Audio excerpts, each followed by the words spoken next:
मैंने चैप्टर चालू करा तो क्या दिखा कि भाई अपने आजू बाजू सब जगह पानी ही पानी है। मतलब पानी के बिना अपना जीवन नहीं कर सकता। उसमें से 3/4 part of earth is made up of water. Means समझ ले 175% पानी से ही बना हुआ है। पिछले चैप्टर में भी अपने ने पढ़ा था। Although there is water everywhere, very little water is usable form. बहुत कम पानी ही अपने यूज़ कर सकते हैं। कितना? 1% ही अपने पानी यूज़ कर सकते हैं ह्यूमन यूज़ के लिए। वो सरफेस वाटर पे। सरफेस वाटर मतलब ज़मीन के अंदर पड़ा हुआ है। ज़मीन से अपने खोद मतलब वो सबमिसिबल पंप निकाल करके अपने पानी निकाल सकते हैं। जबकि 97% जो है वो सी में है और 2% है वो मीन्स अभी भी लॉक्ड है। किसमें लॉक्ड है? आइस कैप्स और ग्लेशियर्स में। ग्लेशियर्स कैसे? बर्फ जमे हुए। और आइस कैप्स कैसे? मीन्स जो बर्फ के पर्वत होते हैं वो पर्वत पे जो ऊपर टिप पे जो होती है वो ice caps. Again in search of better quality of life man has introduced lots of toxic materials into the water, making it unsafe for many purposes including drinking. It now becomes the responsibility of every citizen, especially the scientific community, to think about the problem and solve it.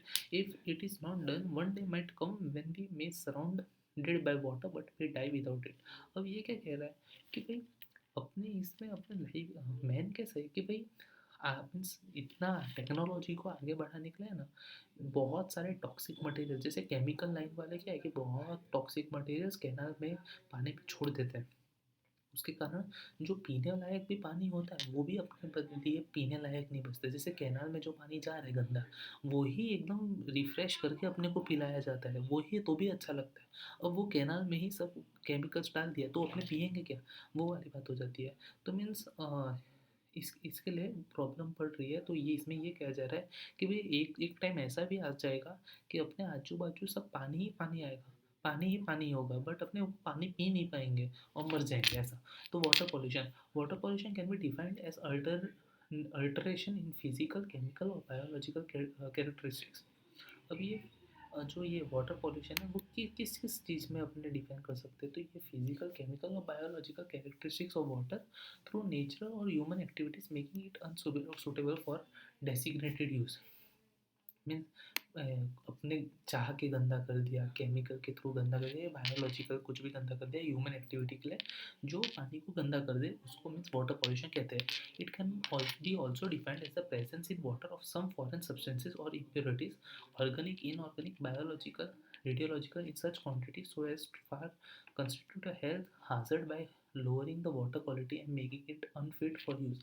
क्या कह रहा है कि जैसे कोई भी foreign substances आ गए, जैसे ये सब ऑर्गेनिक, इनऑर्गेनिक, बायोलॉजिकल, रेडियोलॉजिकल कुछ भी आ गए तो अपने हेल्थ के लिए दिक्कत बन सकता है वाटर क्वालिटी में।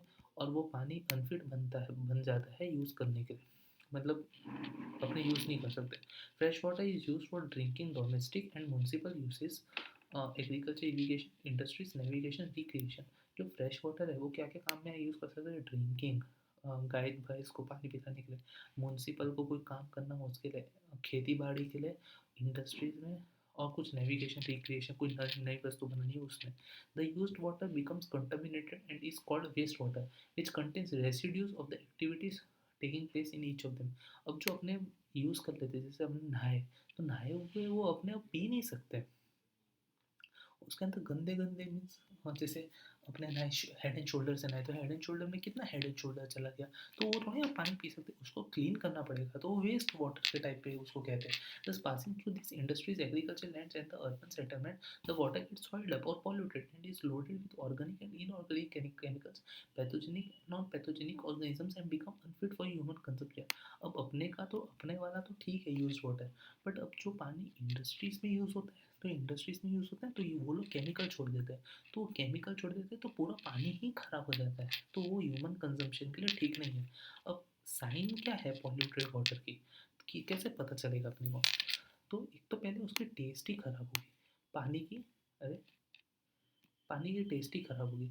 Offensive odours from rivers, lakes and oceans. जो ये नदियाँ, ये समुंदर, ये सब में जो पानी होगी उसका मीन्स ऐसे बहुत गंदा बास मारेगा। Decrease in number of fishes in fresh water and sea water. अब जो ये जो गंदे पानी होंगे वो उसमें छोड़ दिया जाएगा, क्या बोलते हैं, नदी में छोड़ जाएगा। तो जैसे साबरमती है, तो साबरमती में साबरमती से अपने घर पे पानी आता है, तो साबरमती से फ़िश भी होंगे ना, तो अगर समझ साबरमती में ख़राब पानी छोड़ दिया तो फ़िश फ़िश सब कम हो जाएँगे फ्रेश वाटर से, और सी वाटर फिर वो सब ख़राब पानी समुद्र में जाएगा, सी वाटर में जाएगा, तो उधर से भी फ़िश कम हो जाएँगे ऐसा। Oil and grease floating on the surface, ये केमिकल की वजह से ऐसा लगेगा कि ऑयल और ग्रीस फ्लोट हो रहे हैं सरफेस पे। Unchecked growth of aquatic weeds in water bodies, ऐसे मीन्स जो मछलियों को दाना देते हैं वो मीन्स ऐसे बहुत ख़राब क्वालिटी के, कि मीन्स मछलियाँ ठीक है चलो, लेकिन पानी को ख़राब कर देवे। Presence of colour due to organic matter, अब लगेगा कि भाई, अब क्या बोलते हैं, ये जो कलर है मीन्स वो कलर पानी जैसा लगेगा, कि मीन्स एक ब्लू टाइप एकदम ट्रांसपेरेंट नहीं, ऐसे ब्लू टाइप ऑर्गेनिक मैटर के हिसाब से, वो केमिकल के हिसाब से। Water quality standards, the definition of water quality depends on the intended use of the water which may be either human consumption और it may be for industries, irrigation, power generation, recreation etcetera. अब ये क्या कह रहा है, मतलब एक water quality है, मतलब वाटर क्वालिटी स्टैंडर्ड में मतलब कैसा, जैसे ह्यूमन को अपने पानी पीने के लिए 100% फ्रेश होना चाहिए, कि भाई एकदम अच्छा पानी अपने पीवे, बट इंडस्ट्रीज में जो पानी जा रहा है उसमें थोड़ा कम चाहिए, कि मतलब हाँ भाई 60-70% भी अच्छा पानी होगा, कि ज़्यादा उसको रिसाइकल ना करना पड़े, ज़्यादा कॉस्टली ना हो जाए वो पानी, तो मतलब इंडस्ट्रीज में 60-70% भी होगा तो भी चलेगा। अब लाइक इरीगेशन, इरिगेशन में बोला कि नहीं भाई हमको तो 90% चाहिए, 10% भले थोड़ा ख़राब हो सॉइल चला लेगा पर 90% चाहिए। अब बोला पावर जनरेशन, बोला पावर जनरेशन जैसे समझ एक व्हील है, ट्रेडमिल है, तो ट्रेडमिल वो समझ गोल कलर का है, देख मैं ऐसा कहना चाह रहा, वाटर पावर जनरेशन,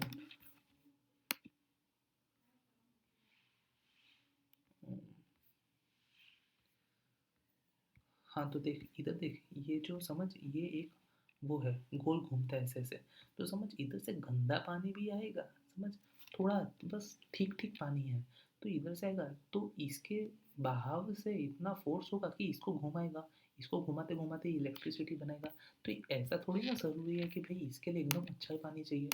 हाँ, फिर रिक्रिएशन मीन्स नया करने के लिए, तो मीन्स इसका एक स्टैंडर्ड है ऐसा, depending upon the purpose use of water certain quality criteria are established, and based on these criteria quality standards are specified by health and other regulating agency to ensure that the water quality is as per the proposed use। कहा ना भाई, जो means अपने को जैसे अलग चाहिए, industries को अलग चाहिए, उस हिसाब से हेल्थ एजेंसी ने अलग अलग किया है, वही लिखा है। Different types of water use require different levels of water purity, means अगर ह्यूमन को चाहिए तो अलग प्योरिटी, अच्छा अच्छा प्योरिटी होना चाहिए, इंडस्ट्री चाहिए तो थोड़ा कम चलेगा ऐसा। Drinking water requires the highest standards of purity, whereas water of relatively lower quality is acceptable for other purposes like agriculture, industry, hydroelectric power generation, recreation etc। कहा ना कि अपने को अच्छा चाहिए, एकदम अच्छा चाहिए, बट ये सब जो लिखा है अदर पर्पसेस लाइक ये सब को उनको लोअर क्वालिटी भी होगा तो चलेगा, उनको कोई मानना नहीं है।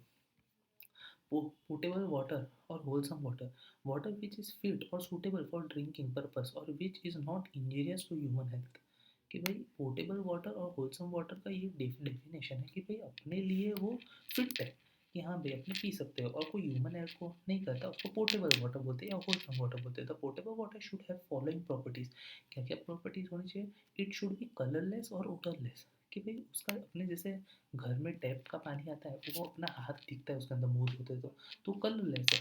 ओडरलेस मीन स्मेल नहीं आनी चाहिए पानी में, पानी में स्मेल आती है तो बोलते हैं कि फेंको ना पानी, दूसरा लाओ ऐसा। It should have good taste, अपने आर का पानी पीते तो बोलते हैं कि TDS अच्छा है, हाँ तो वैसे good taste. It should not contain any harmful micro organisms और it should be safe माइक्रोबायोलॉजिकली।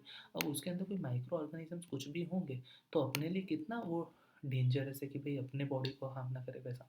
Water quality parameters criteria, अब 3 टाइप के पैरामीटर्स क्राइटेरिया इधर दिए कि भाई फिजिकल, माइक्रोबायोलॉजिकल, केमिकल, सब टाइप के।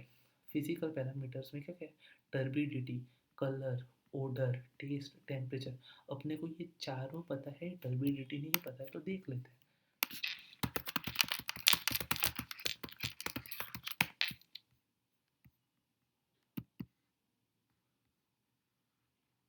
देख इसमें टर्बिडिटी का अच्छा एग्जांपल पता है कि भाई कितना साफ पानी है उसका, तो देख इसका लो टर्बिडिटी मीन्स अपने को लो टर्बिडिटी चाहिए, ये हाई टर्बिडिटी मिट्टी जैसा लग रहा है ऐसा। अब केमिकल पैरामीटर्स पढ़ते हैं, सॉलिड्स, कोई भी अपने जैसे समझना गंजी ही फेंक दिया ऐसा तो सॉलिड जैसा सब जैसा। हार्डनेस, पानी का थिकनेस ज़्यादा हो जाता है, पीएच अलग हो जाता है, क्लोरीन अंदर भरा होता है, डिजॉल्व गैसेस, ये सब गैसेस भरे हुए होते हैं, nitrogenous compound, free ammonia, organic nitrogen, metals and inorganic substance like, ये सब मतलब होते हैं। और माइक्रोबायोलॉजी के पैरामीटर में क्या, ज़्यादा माइक्रो ऑर्गेनिजम्स होते हैं, तो ज़्यादा माइक्रो ऑर्गेनिजम्स वाले को अपने नहीं पी सकते, ऐसा।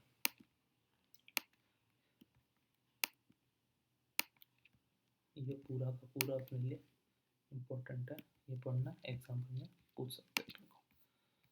Okay, the agency playing an important the agency playing an important role in specifying the norms for various effluents discharge in the water body as well as drinking water are, अब क्या है कि भाई agency है वो बहुत important role play कर रही है। अब एजेंसी कौन से Indian standard institution ISI, Indian standard water specification as per ये लॉ है, ये नंबर थोड़ा याद रख लेना जितना हो, 10,500 1991, 1991 ये याद रखना कि भाई तेरे पापा मम्मी के टाइम 1991 ऐसा। और 10,500 कितना इजी नंबर है, 10,500, कितना रुपया मेरे पास, 10,500। एक लिखना ISI, जैसे समझना पाकिस्तान का ISI ऐसा, तो याद आ जाएगा। Indian standard water specification, WHO world health organisation भी कहती है कि भाई पानी कैसा होना चाहिए। United States public health service, अब कोई इंडिया की बात हो और यूनाइटेड स्टेट्स बात ना करे तो वही United States public health service, Indian council of medical research ICMR, कि भाई मेडिकल वाले भी देखेंगे ना कि क्या है क्या नहीं ऐसा। सोर्स फॉर वाटर पॉल्यूशन, अब क्या क्या सोर्स है, point sources, non point sources और डिफ्यूज सोर्सेज। अब क्या है ये भाई नॉन पॉइंट पॉइंट, देख लेते हैं। दो sources which can be identified as single location are called as point sources, मतलब एक ही लोकेशन में अपने को पता चल जाए कहाँ से क्या गंदा हो रहा है क्या गंदा नहीं हो रहा है वो। Examples of point sources are industrial effluents, power plants, waste discharge etcetera. जैसे अपने एक तुरंत पता चल सकता है कि भाई हाँ ये इंडस्ट्री से तुरंत इतना सारा कचरा आ रहा है तो इंडस्ट्री को पकड़ो, ऐसा एक ही बार में पता चल जाए, एक ही जगह से निकल रहा है ना ऐसा। It is possible to minimize the water pollution from the point source if the waste water is collected and is given some treatment before it is discharge into the water. मतलब अगर समझ केमिकल इंडस्ट्री से ख़राब पानी निकल रहा है और वो ख़राब पानी को कुछ अपने ऐसा केमिकल डाले कि भाई वो साफ़ हो जाए, तो अपने वो कर सकते हैं। लेकिन ऐसा नहीं, उसको मिलने से पहले अपने को करना पड़े। और नॉन पॉइंट सोर्स क्या है, the discharge from the source is not at any particular site, rather the sources are scattered which individually or collectively pollute the water। अब समझ लाइक ये तेरा घर है, इसमें समझ इधर से, और ये गटर है घर के, तो इसमें समझ जितना नहाया कुछ भी वॉशरूम वॉशरूम जो भी है ये गटर में आया। अब ये गटर क्या है कि गटर जाएगा इधर, अब ये गटर कैनाल में जाएगा, ये कैनाल कहाँ जाएगा कुछ पता नहीं है। ये तो अपने इधर भाई अच्छे से बना हुआ है तो अपने को थोड़ा पता भी चल सकता है, बट गाँव ये सब में कहाँ क्या चले जाता है ना कुछ पता चलता नहीं है। Examples of non point sources are surface runoff from agriculture fields, overflowing small drains, rainwater sweeping roads and fields, atmospheric deposition। जैसे अगर समझ बारिश का सबसे बेस्ट एग्जांपल रेन वाटर, बारिश का पानी रोड पे गिरा, रोड के साइड केमिकल था, केमिकल गटर में चला गया, कहाँ चला गया कुछ पता नहीं है, इसके लिए अपने को उसका ध्यान रखना पड़े। तो अरे यार कंट्रोल से ऐसा, ये भी पूरा इम्पोर्टेंट है, देख लीजिए। अब देखिए इधर एग्जांपल दिया हुआ है, किसका एग्जांपल दिया है, नॉन पॉइंट सोर्सेज और पॉइंट सोर्सेज का एग्जांपल दिया है। अब ये देख क्रॉपलैंड, अपने ये मीन्स खेती बाड़ी में पानी दिए तो सब पानी चले जाके कहाँ नॉन पॉइंट सोर्सेज में चला गया और मिल गया। सिटी स्ट्रीट्स सब, सिटी का कचरा सब जाके मिल गया, रूरल गाँव के घर सब, अर्बन डेवलपमेंट कुछ भी नया बन रहा है तो ऐसा, तो नॉन पॉइंट सोर्सेज में चला गया। अब ये क्या पॉइंट सोर्स है, तो ये क्या है, एनिमल फीड लॉट है कि भाई कल उसको सबको पानी दिया ऐसा, और ये दोनों पॉइंट सोर्स, तो अपने को पता है इधर से नॉन पॉइंट सोर्स आ रहा है, इधर मिला तो अपने इधर से पूरा साफ करके वो वेस्ट वाटर ट्रीटमेंट प्लांट कर दिया कि इधर से सब साफ पानी चले जाए। Major sources of service water pollution, sewage discharge of sewers and drain, सबसे ज़्यादा मीन्स क्या होता है वाटर पॉल्यूशन का, ये सीवेज गटर ऐसा। इंडस्ट्रियल इफ्लुएंस फ्रॉम डिफरेंट इंडस्ट्री का कचरा, synthetic detergent use for washing and cleaning, सस्ते डिटर्जेंट जो पाउडर होते हैं उसमें से सिंथेटिक मटेरियल होते हैं तो वो सब जो गटर में जाते हैं वो ख़राब कर देते हैं पानी को। Agrochemical like fertiliser containing nitrates and phosphates and pesticides used in the agriculture field which comes in the runoff from the agriculture land. अब समझ, अपने ने खराब फर्टिलाइजर डाले तो प्लांट सब तो गए, बट अगर समझ बारिश वारिश आई तो जो फर्टिलाइजर को लेके पानी में चले जाएगा तो पूरा पानी को गंदा कर देगा। Oil spillage during drilling and shipment. अब समझ कि भाई अपने एक वो है, क्या बोलते हैं, एक बकेट पानी है, उसमें एक आधा ग्लास तेल गिर गया तो कितना वो ऑयल हो जाएगा, तो मतलब उसको साफ करना बहुत भारी पड़ जाता है। Waste heat from industrial discharge increases the temperature of water bodies. जो गंदे कचरे सब होते हैं उसके कारण टेम्परेचर बढ़ जाता है तो वो भी खराब कर देता है। Classification of water pollutants means क्या अपने क्लासीफाई कर सकते हैं वाटर पॉल्यूटेंट्स को। सस्पेंडेड मैटर मीन्स कोई भी, समझना, अक्खा का अक्खा मरेला फिश, डेड फिश डाल दिया तो ऐसा। नेचुरल ऑर्गेनिक पॉल्यूटेंट्स, अब नेचुरल क्या होता है, सुवीएज गटर का, सो कंपनी के कचरे। सिंथेटिक ऑर्गेनिक ये सब अपने बात कर लिया, detergent, fertilizer, pesticides. Pathogen micro organisms उसके कारण उगेंगे, कौन से bacteria, virus, protozoa, worms. Inorganic pollutants, inorganic pollutants कैसे, एसिड और बेस मटेरियल्स। थर्मल पॉल्यूटेंट्स और थर्मल डिस्चार्ज, वो तो समझ गई तो। रेडियो एक्टिव पॉल्यूटेंट्स और सेडिमेंट्स, ये सब होंगे, याद रख लेना। इफेक्ट ऑफ वाटर पॉल्यूशन, अब क्या इफेक्ट पड़ता है वाटर पॉल्यूशन होता है तो। ऑक्सीजन डिमांड, अब अपने कभी भी पानी कैसे पी सकते हैं, ऑक्सीजन उसके अंदर कितना है उसके उसके हिसाब से फिश रहती है, ऐसा सब। Organic matter which reaches the water body is decomposed by microorganism present in water. वो this oxygen dissolve in water is used. अब क्या होता है, जैसे ज़्यादा कचरे होते हैं तो ज़्यादा माइक्रो ऑर्गेनिजम्स होते हैं कचरे खाने के लिए, तो वो ज़्यादा माइक्रो ऑर्गेनिजम्स कैसे पता चलेगा, ऑक्सीजन डिमांड। ज़्यादा ऑक्सीजन डिमांड तो मतलब ज़्यादा माइक्रो ऑर्गेनिजम्स, ऐसा। ऑर्गेनिक मैटर प्लस DO2, ये उसका पूरा फॉर्मूला दिया हुआ है। डी डीओ मतलब क्या, डिकम्पोस्ट क्या है पता नहीं, DO O2 plus bacteria CO2 plus H2O, ऐसा कुछ है पूरा। बायोकेमिकल ऑक्सीजन डिमांड और बायोलॉजिकल ऑक्सीजन डिमांड, मतलब ये बायोलॉजिकल ऑक्सीजन डिमांड अपने पढ़ेंगे कि भाई कितना होना चाहिए। It is use to as measure of to find out the amount of biodegradable matter in the water. It depend is the amount of oxygen required by the bacteria to decompose the biodegradable organic matter under aerobic condition. अब क्या बोल रहा है, मतलब वही कितना कचरा है, कितना माइक्रो ऑर्गेनिज्म कचरे को खा रहे हैं, तो मतलब उसके हिसाब से अपने को एरोबिक कंडीशन अंदर का पता चल पाएगा क्या हो रहा है, कितना ऑक्सीजन है। The saturated value of DO in water is in the order of, इतना ऑर्डर होना चाहिए 8 to 15 मिलीग्राम पर litre. Optimum DO require for healthy fishes and other aquatic life is about, अगर इतना है ना 5 से 8, कोई अगर पानी में मछलियाँ पाई जाती है तो फ्रेश वाटर एक्वेटिक लाइफ मतलब फ्रेश वाटर चीज़ से कह सकते हो, थोड़ा पानी पीने लायक है। Due to degradation of waste DO levels get reduced if DO drops below 4 mg per litre, fish and other aquatic life is threatened and in extreme cases killed. अगर 4 mg पर नहीं, अगर अपने अपने लिए तो 8 से 15 होना चाहिए, 5 से 8 वाला चल है ऐसा कंडीशन में, हाँ ऐसा कह रहा हूँ मतलब। अगर समझ 4 mg पर लीटर से अगर गिर जाता है ना तो फिश और अदर एक्वेटिक लाइफ सब मारी जाती है। Other effects of reduce DO is undesirable taste odour, जितना कम DO रहेगा ना उसके उतना अपने को टेस्ट ओडर कलर अपने को अच्छा नहीं मिलेगा। पैथोजन क्या है, many waste water specially sewage contains many pathogenic microorganisms which are usually contained in feces and urine of the infected person। मतलब क्या कह रहा है कि भाई जो मैनी वेस्ट रहेगा ना सूवेज का, वो मीन्स उसके अंदर मतलब वो माइक्रो ऑर्गेनिजम्स आ जाएंगे, जैसे किस में आएंगे, फीसिस में मीन्स पॉटी में और यूरिन में टॉयलेट में, और इन्फेक्टेड पर्सन के उसमें ज़्यादा बहुत ज़्यादा लग जाता है। वाटर बोर्न डिजीजेस, जो पैथोजन किसमें कॉलेरा फैल गया था, डाइसेंट्री मतलब वॉशरूम जैसा होना, टाइफॉइड, बैसिलरी डाइसेंट्री, दही खाना से ऐसा सब और ज़्यादा हो जाता है तो वो सब पानी में जाता है तो पानी को ख़राब करता है, ज़्यादा पैथोजेनिक कर देता है, मतलब ज़्यादा माइक्रो ऑर्गेनिज्म का। Nitrogen and phosphorus compound nutrients, addition of compound containing nitrogen and phosphorus helps in growth of algae। अब कंपाउंड्स कैसे, जैसे नाइट्रोजन और फॉस्फोरस क्या करता है, algae को ग्रो करने में मदद करता है। These compounds are nutrient for growth. Where the concentration is high, it causes rapid growth, causing algal bloom. Also, the growth of weeds increases. It covers up the water surface and prevents entry of sunlight into water bodies. अभी क्या बोल रहा है, अगर इसका nitrogen phosphorus ज़्यादा हो जाता है ना, तो आल्गे ज़्यादा हो जाता है, आल्गे की फैमिली बन जाती है, तो आल्गे ब्लूम ब्लूम हो जाता है, मतलब ज़्यादा आल्गे आल्गे दिखता है, फिसलन ज़्यादा हो जाती है पानी में, पानी को ढक देता है ऊपर से, और क्या बोलते हैं, सनलाइट इफ नहीं आई तो एक्वेटिक लाइफ चली गई. Aquatic plants along with the algae thus die. The bacteria present in the water now decompose all these dead plants. कहा ना कि भाई aquatic life गई. The decayed organic matter adds unwanted color, odor and taste to water. अब ये जो सब मर गए plants वो गंदा टेस्ट दे देते हैं, गंदा कलर दे देते हैं, ऐसा सब कर देते हैं.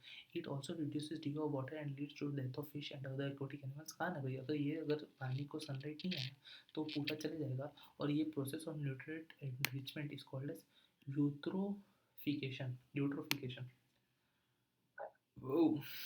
Toxic compound. Toxic compounds get pollutants such as heavy metals, pesticides, cyanides, and many other organic and inorganic compounds are harmful to aquatic animals. ये सब heavy metals, pesticides, ये सब aquatic animals को खराब है. Some of the substances like pesticides, methyl mercury, etc. move into the bodies of organisms from medium in which these organisms live. Okay, some of the substances like pesticides, methyl mercury, etc. ये सब उस पानी में चली जाती है और मिल जाती है जो उधर रहते हैं into the bodies of from medium in which this substances like क्या डीडीटी. कौन से सब्सटेंसेस? डाइक्लोरो डाइफिनेल ट्राइक्लोरोइथेन. ये जो डीडीटी है ना वो पेस्टिसाइड की तरह यूज़ होता है, जो वाटर में मिल जाए ना तो बहुत ख़राब कर देते हैं. और जो क्या बोलते हैं, this substance tend to accumulate in the organism body. This process is called as bio accumulation. और ये अपने अंदर चले जाते हैं, मीन्स पानी अगर पी ले तो बायो एक्यूमुलेशन हो जाए. The concentration of this toxic substance builds up the successive level of food chain. This process is called as bio magnification. और ये बहुत हद तक खराब कर देती है, उसको बायो मैग्निफिकेशन कहते हैं. Following is the example of bio magnification of DDT in aquatic chain. अब मीन्स ये बायो मैग्निफिकेशन ये डीडीटी कहता है. देख पानी में कितना डीडीटी कॉन्सेंट्रेशन होता है, इतना 0.555 टाइम्स 0. जूओ प्लैंकटन एक है, जूओ प्लैंकटन, फाइटो प्लैंकटन, ऐसा सब. तो 0.01 मीनोस, 0.1 नीडल फिश 1 और बर्ड्स में 10 चले जाता है. मीन्स इतना खराब, मीन्स ऐसे वो हो जाता है अंदर का वाटर का वो. Mercury dumped in the water is converted two methyl mercury bye bacterial action. जब मर्क्यूरी पानी में मिलाया जाता है तो बैक्टीरिया की वजह से मिथाइल मर्क्यूरी बन जाता है. A disease called Minamata Minamata disease occurs due to consumption of methyl mercury. अब अगर ये पानी पी लेगा ना तो अपने को methyl consumption of methyl mercury के हिसाब से मीनामाता हो जाए. अब ये मीन्स फिश ने ये पानी पिया खाया जो भी, तो ये अपने फिश भी ये वाली खा ले तो अपने को डिसीज हो जाएगी मीनामाता. वो किस कारण हुई? मिथाइल मर्क्यूरी के कंजम्पशन से. concentration of nitrate more than 45 mg milligram per liter causes blue baby disease in infants. अगर बच्चे अगर ज़्यादा नाइट्रेट कितना 45 मिलीग्राम पर लीटर अगर पी लेते हैं तो उनको ब्लू बेबी डिसीज हो जाएगा. Excess fluoride causes fluorosis effects the bones and teeth of the person. अगर ज़्यादा फ्लोराइड होगा तो मीन्स हड्डी और दांतों को नुकसान पहुंचाएगा. Suspended matter makes water aesthetically displeasing. कि भाई ये तो नहीं पता चला. बायोडिग्रेडेबल सब्सटेंसेस मैटर कॉसेज डिकोडिप्रेशन. कि हाँ भाई बायोडिग्रेडेबल जो होगा वो पानी को ख़राब कर देगा. और क्या, कब का एक ही बात कर रहे हैं. It reduces light penetration thereby reducing photosynthesis and corresponding loss in food production. भाई पानी के अंदर फोटोसिंथेसिस कम हो जाता है तो भाई लॉस हो जाता है फूड प्रोडक्शन का. Second provides adsorption sites for harmful chemicals or biological organisms which can affect flora and fauna of stream. कि भाई पानी को खराब कर देते हैं और फ्लोरा फोना स्ट्रीम का भी कर देते हैं. फ्लोरा फोना क्या होता है?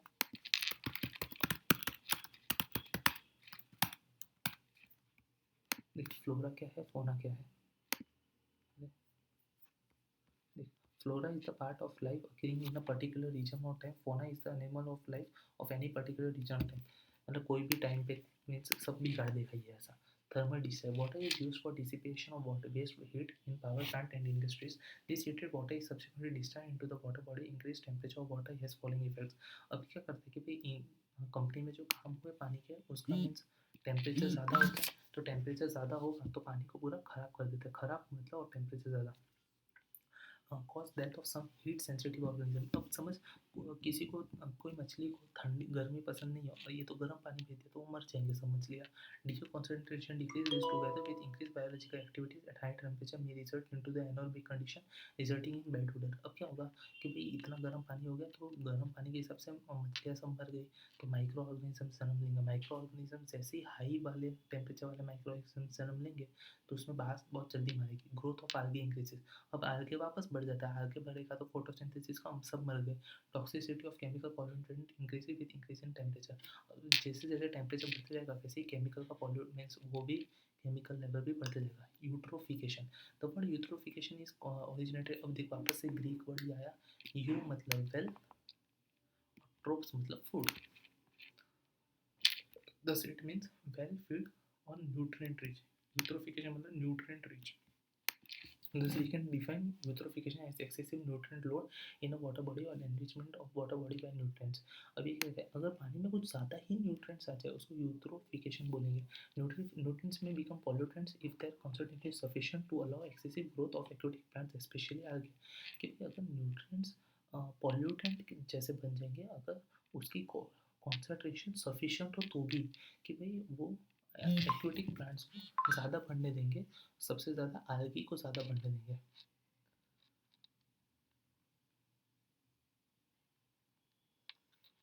Depending upon the increasing level of productivity, the water bodies can be classified into three categories: oligotrophic, mesotrophic, eutotrophic. अब ये क्या है? Oligotrophic मतलब water with poor nutrient status and very low productivity of aquatic plants. Water में over कम nutrient होंगे और उसके हिसाब से लो एक्वेटिक प्लांट की प्रोडक्टिविटी होगी, मतलब उगेंगे। वाटर विद मेसोट्रॉपिक मतलब water with moderate nutrients status and moderate productivity of aquatic means हाँ ठीक ठाक है, और उसकी जो एक्वेटिक प्लांट्स है उसकी मीन्स जो उगाने की क्षमता है वो भी ठीक ठाक है।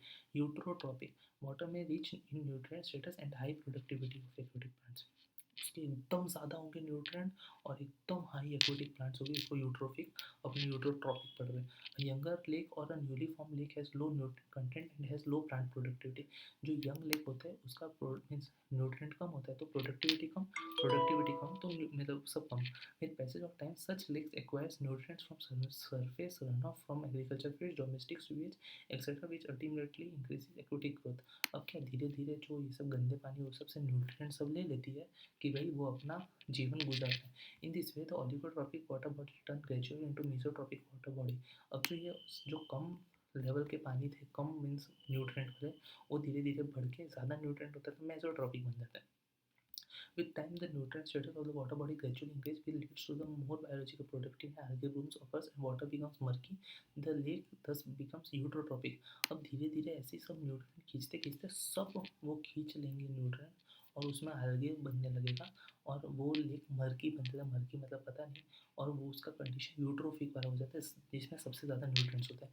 Eutrophication is a natural process and may take thousands of years. However, this is greatly enhanced through human activities and is called as accelerated eutrophication.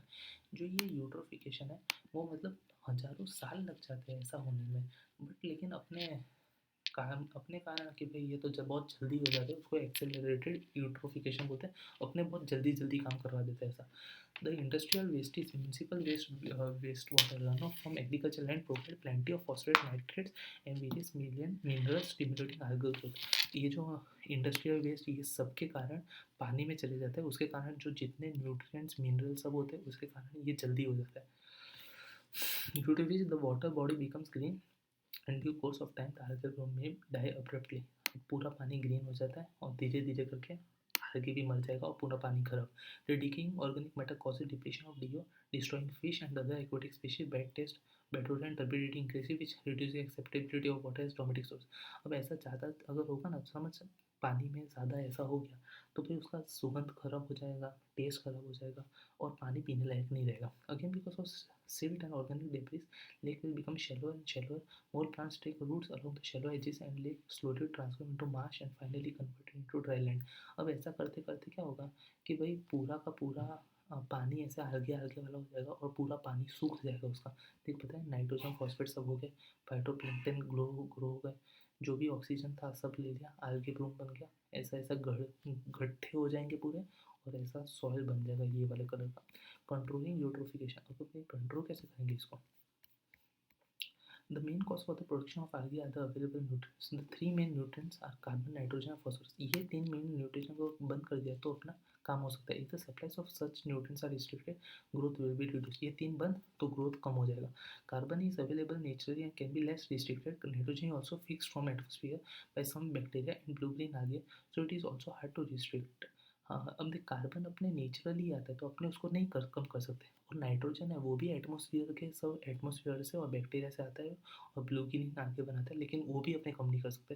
But phosphorus जो कम पाया जाता है और वो naturally means is least available nature and can be restricted, वो nature में कम पाया जाता है, अपने ही सबसे ज़्यादा फॉस्फोरस फैलाते हैं तो वो अपने कम कर सकते हैं. Human activities can provide enough phosphorus for आर्गिनो. एक सेकेंड.